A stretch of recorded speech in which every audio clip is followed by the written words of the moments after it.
Hello, my name's Joe. There is the office window. And today I want to, well, it's kind of odd. It's a follow on from yesterday, really. See, I was raised in chaos. And by that I mean both my parents were alcoholics, but also my mother, there was always something else. And I did a lot of investigating and reading in that, and I can only conclude that my mother had some sort of narcissistic personality disorder. From the way she behaved, what I experienced of her as a mother, and what I've read about narcissistic parenting and that, I'm pretty sure there was something else kicking off. So it's of no surprise that by the time I was 9, I was having bouts of depression. I remember clearly the first time the black dog bit me. We were out on a fishing expedition on the banks of the Fraser River. And of course, anxiety. And over the years, I've sought a lot of different places for a lot of different reasons, for a lot of different treatments. And the drugs never helped. I mean, I knocked them on the head early on. But I found a lot of talking therapies and a lot of programs that give you things to do. You know, you take control of it. And so, you know, you learn to live with it, you learn to manage it like any other pain. But what's really important is the support you get from other people.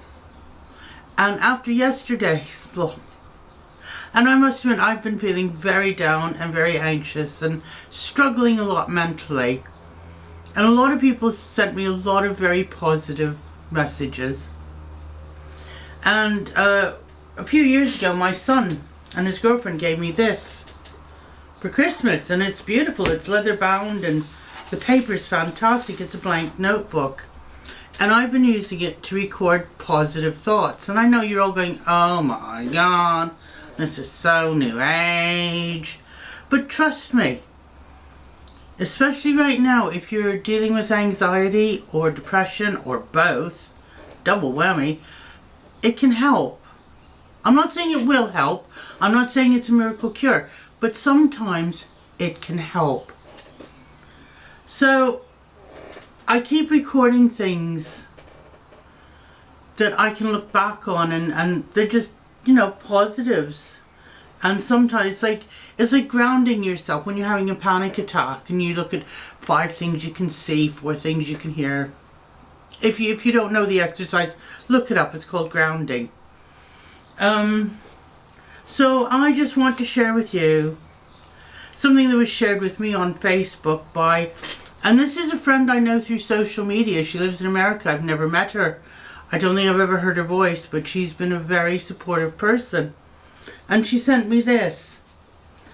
In case no one told you today, you are beautiful, you are loved, you're needed, you're alive for a reason, you're stronger than you think, you're gonna get through this, I'm glad you're alive, and don't give up. And she sent that by the Peaceful Moments for Women. Janine, I'm so sorry, I can never pronounce your name. Thank you. And, you know, it's little positivities like that you gotta hold on to.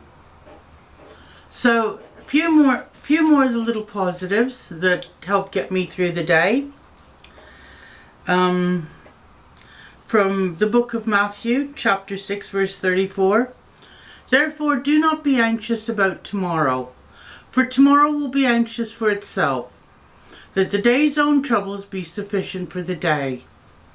And anyone who's got anxiety knows you can take that molehill and build it into the Himalayas. Today is the tomorrow you worried about yesterday, and the yesterday you can't change tomorrow. And finally, no one is you. That is your power. So, one last thought and then you can go. Why do cows have hooves? Because they lack toes.